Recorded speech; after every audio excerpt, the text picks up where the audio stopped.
সুপ্রভাত বন্ধুরা, আশা করছি সকলে ভালো আছেন।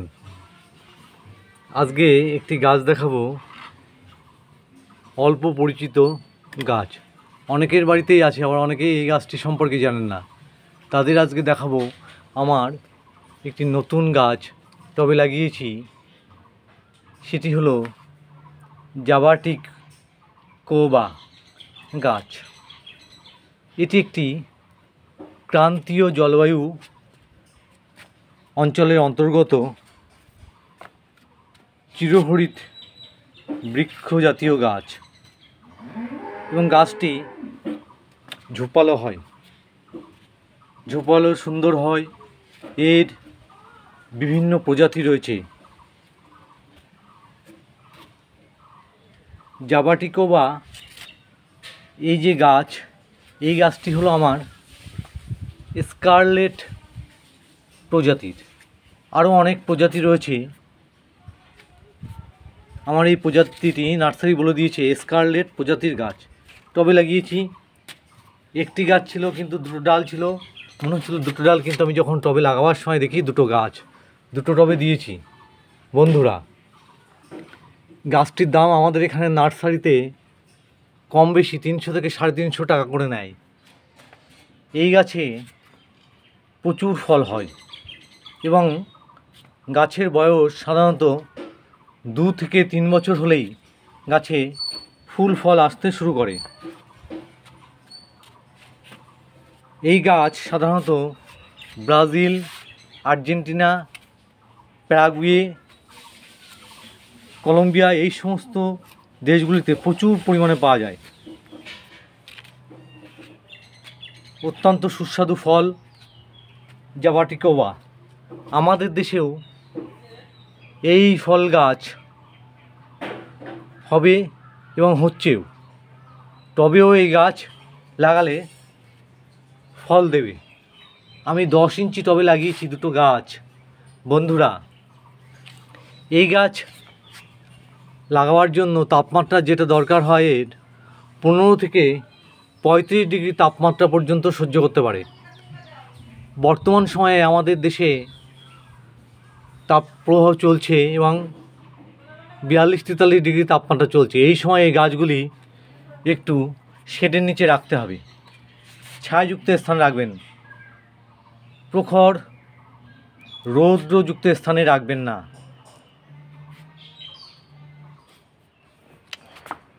এটি হলো মাইট্রেসি পরিবারের একটি গাছ।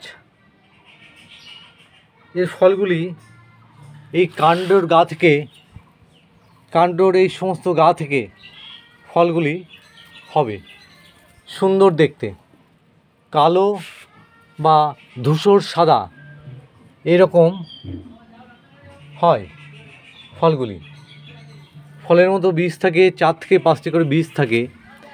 অনেকটা আমাদের দেশীয় ফল জামের মতো কালো কালো, বা জাম প্রাথমিক অবস্থায় পাকার সময় যেরকম হালকা বেগুনি এবং কালো থাকে, সেই রকম এই ফল পাকলে হয়, এবং প্রাথমিক অবস্থায় এই ফল সবুজ থাকে।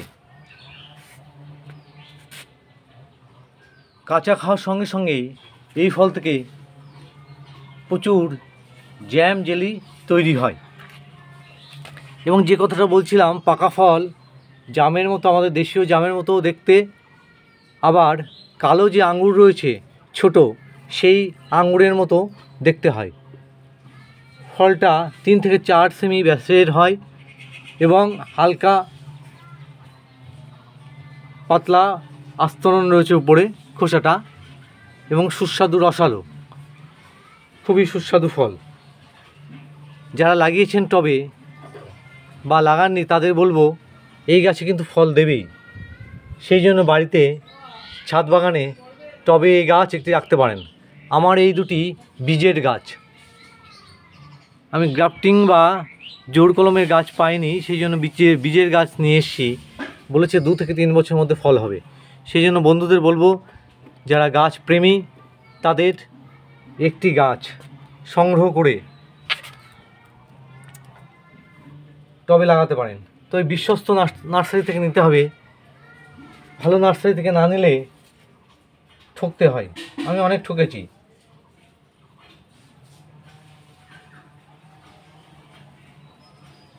এই গাছের ফুল তুলোর মতো, সাদা তুলোর মতো হয় এবং ফুল আসার থেকে ফলের পরিপূর্ণতা পেতে সাধারণত 40 থেকে 45 দিন সময় লাগে।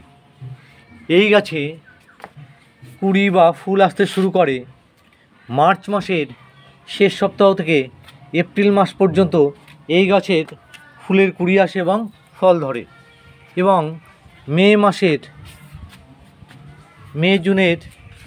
শেষে এবং জুন মাসে এই গাছের ফল পাকতে শুরু করে।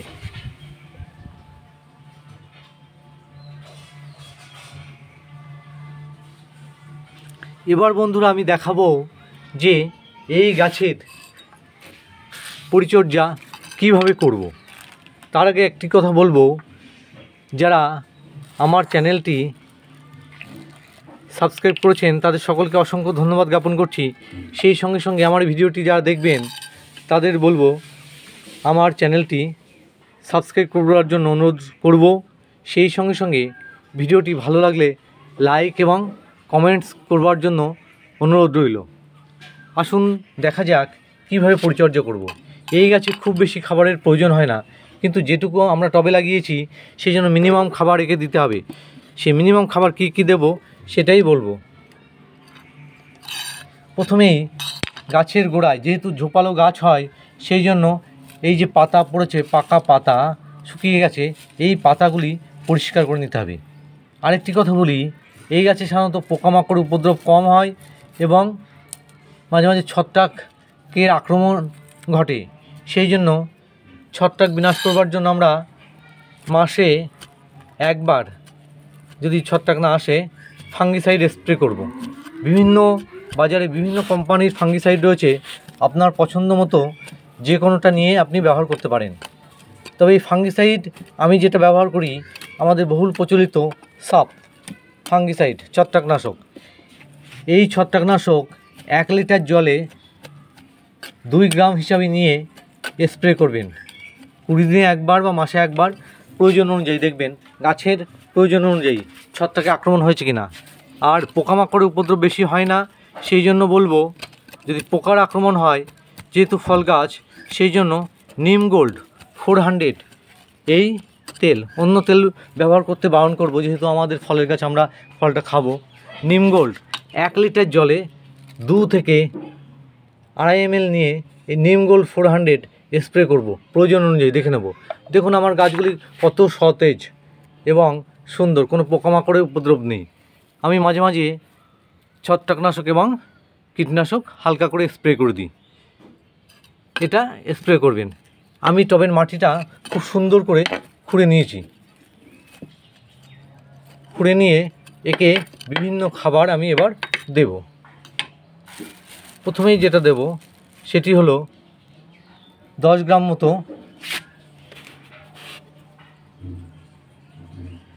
শিংকুচি। টবের চারিপাশ দিয়ে এই যে খাবার দিচ্ছে, এটা আপনারা একটি পাত্রে সমস্ত খাবারগুলি মিশ্রণ তৈরি করে নিয়েও দিতে পারেন, অথবা ডাইরেক্ট দিয়ে আবার একটু মাটিটা খুঁড়ে দিতে হবে। 10 গ্রাম মতো হাড়কুচি নিয়েছি, শিংকুচি নিয়েছি। 10 গ্রাম মতো আমি নিমখোল। এই সময়, গরমের সময় টবে পিঁপড়ের উপদ্রব খুব হয়, সেই জন্য নিমখোলটা অবশ্যই দেবেন।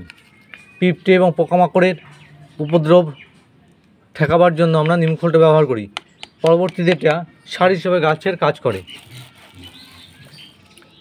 এবার নিয়েছি হাড় গুঁড়ো, 20 গ্রাম মতো হাড় গুঁড়ো নিয়েছি। হাড় গুঁড়োটা নিলাম, চারিদিকে ছড়িয়ে দিচ্ছি। হিউমিক অ্যাসিড 5 গ্রাম মতো হিউমিক অ্যাসিড নিয়েছি। এই হিউমিক অ্যাসিড কী করে, যে শক্ত খাবারগুলিকে গাছের উপযুক্ত করতে সাহায্য করে, খাবারকে ভেঙে দিতে সাহায্য করে। সেই জন্য 5 গ্রাম মতো হিউমিক অ্যাসিড নিয়েছি। তবে চারিপাশ দিয়ে ভালো করে দিয়ে দিচ্ছি। হিউমিক অ্যাসিড বেশি নিলেও কিন্তু গাছ মারা যায়, সেই জন্য সাবধানতা অবলম্বন করতে হবে। 5 গ্রামের বেশি নেওয়া যাবে না। এবং টবের শেষ প্রান্ত থেকে ছিটিয়ে দিতে হবে। আর যেটা দেব যে সরিষার খোলগুলো আমি 15 গ্রাম মতো সরিষার খোলগুলো নিয়েছি। এটা টবের চারিদিকে ছিটিয়ে দিচ্ছি। আর একটা জিনিস নেব, সেটা হচ্ছে অনুখাদ্য সার বা মাইক্রোনিউট্রিয়েন্ট। এটা নেব 5 গ্রাম মতো। 5 গ্রাম অনুখাদ্য মাইক্রোনিউট্রিয়েন্ট, এটা টবের চারিদিকে, এটা মাটির সমতা রক্ষা করবে। গাছের সমস্ত রাসায়নিক যে উপাদান দরকার, খনিজ উপাদান, সেই সমস্ত উপাদানের ঘাটতি মেটায় এই অনুখাদ্য। এটি খুবই সুন্দর একটি গাছের জন্য অবশ্যম্ভাবী অনুখাদ্য। এটা অবশ্যই দেবেন আপনারা। বিভিন্ন নামে কিনতে পাওয়া যায়, যে যেটা খুশি অনুখাদ্য কিনতে পারেন, অসুবিধা নেই। এবার আমি টবের মাটির আরেকটি জিনিস নেব, সেটি হলো যে চুন আমরা বাড়িতে ব্যবহার করি পান খাওয়ার জন্য বা জল পরিশোধন করবার জন্য, অথবা মাঠে যে চুনটা ব্যবহার করি, সেই চুন ছোটো 1 চামচে, আইসক্রিম খাওয়ার 1 চামচের এই চুনটাও আমি ব্যবহার করব গাছের গোড়ায়। একদম শেষ প্রান্ত থেকে দেবো। আর একটি কথা, এই চুন ব্যবহার করার ক্ষেত্রে সাবধানতা অবলম্বন করতে হবে। বাজার থেকে কিনে এনে চুন কিন্তু সরাসরি আমরা দিতে পারবো না। সেই চুনটা অন্তত কমপক্ষে 10 দিন খোলা জায়গায় রেখে দিতে হবে বাইরে। তারপর সেটা ফেটে গেলে, গুঁড়ো গুঁড়ো হলে সেই চুনটা ব্যবহার করব। অথবা আপনারা 5 থেকে 7 গ্রাম মতো চুন ভিজিয়ে রেখে নিয়ে সেই জলের সঙ্গে গুলে সেটা ব্যবহার করতে পারেন। এইবার কি করব, টবের মাটিটা আমি আরেকবার একটু খুঁড়ে সারগুলি মাটির নিচে নামিয়ে দেব।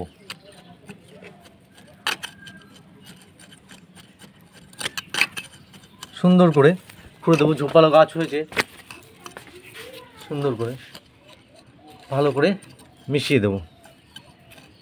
রাসায়নিক সার এখন কোনো কিছু ব্যবহার করব না, যেহেতু এটার মার্চ এপ্রিলে ফুল আসে, সেই জন্য আগামী বছরে তখন আমি রাসায়নিক সার ব্যবহার করব। এখন কোনো রাসায়নিক সার দেব না।